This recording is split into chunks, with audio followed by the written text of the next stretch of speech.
Hello అండి, మనం white colour మీద బోట్ నెక్ వేసాం కదా.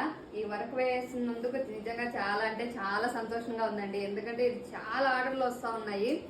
మనకు ఆన్లైన్లోనే కాదు ఆఫ్లైన్లో కూడా సూపర్ ఆర్డర్లు వస్తూ ఉన్నాయి. అంత సూపర్గా హిట్ అయింది ఈ డిజైన్. భలే ఇష్టపడుతున్నారండి ఈ డిజైన్ వచ్చేసి. ఫ్రంట్ బ్యాక్ వచ్చేసి ఇలా వస్తుంది. స్లీవ్కి వచ్చేసి ఫుల్ హెవీగా ఉంటుంది. మీకు స్టిచ్ చేసిన బ్లౌజ్ కూడా మన ఛానల్లో ఒక 3 వీడియోస్ బ్యాక్ అయితే ఉంటుంది, చూడండి. ఆ వీడియోస్ చూసి ఇవన్నీ ఆర్డర్ వస్తూ ఉంది. నేను ఫస్ట్ పెట్టిన వీడియోలో వచ్చేసి పింక్ కలర్ కాంబినేషన్ లో పెట్టాను. ఇదే డిజైన్ మల్టీ కలర్స్ లో పింక్ కలర్ లో పెట్టాను, కానీ కస్టమర్ వచ్చేసి ఇది స్కై బ్లూ లో కావాలన్నారు. అందుకోసం అని చెప్పి స్కై బ్లూ కాంబినేషన్ లో అయితే ఈ వర్క్ వేశాను. ఈ వర్క్ కావాలంటే ఓన్లీ 650 రూపీస్ మాత్రమే అండి. వైట్ కలర్ కాంబినేషన్ లో మీకు ఏ కాంబినేషన్ కావాలన్నా మీరు అడిగినట్లు మీ సైజుకి తగ్గట్లయితే చేసి పంపిస్తాను. ఇంకోటి కొత్త డిజైన్ అయితే వైట్ కలర్ మీద స్టార్ట్ చేశాను. అది రెడీ అయిన తర్వాత రేపైనా ఎల్లుండైనా వీడియో అయితే రిలీజ్ అవుతుంది. వీడియో నచ్చినట్లయితే చిన్న లైక్ అయితే ఇచ్చేయండి. ఓకే అండి, బాయ్. 52